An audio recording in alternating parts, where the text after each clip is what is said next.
पालकाची तीच भाजी खाऊन कंटाळा आला आहे, तर मग आता वेगळा पदार्थ बनवा. पालकाला छान धुवून बारीक चिरून घेतलेला आहे. त्याचबरोबर हरभऱ्याची डाळ थोडीशी भिजत घातली होती मी अर्ध्या तास आधी.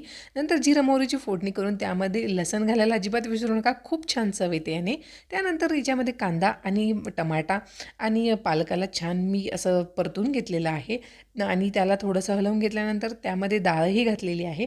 त्याचबरोबर यामध्ये आपले जे मसाले आहेत, हळद, लाल तिखट, तर धने जिरे पावडरही घातली आहे मी यामध्ये. त्यानंतर आवश्यकतेनुसार पाणी घालायचं आहे आपल्याला आणि आवश्यकतेनुसार मीठ घालून घ्यायचं आहे आणि याचं झाकण लावून आपल्याला 4 शिट्ट्या करून घ्यायच्या आहे.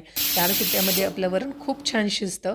त्यानंतर उघडल्यानंतर तुम्ही बघू शकता किती छान शिजले आणि त्यानंतर त्याला चमच्याने असं थोडंसं घोटून घ्यायचं आहे. म्हणजे पालक आणखी एक जीव होऊन जातो. तर तुम्ही बघू शकता किती सुंदर हे वरण बनलेलं आहे. चवीला अप्रतिम लागतं. तुम्ही एकदा नक्की बनवून बघा. रेसिपी आवडली असेल तर प्लीज लाईक करा आणि चॅनलला सबस्क्राईब करा. थँक्यू.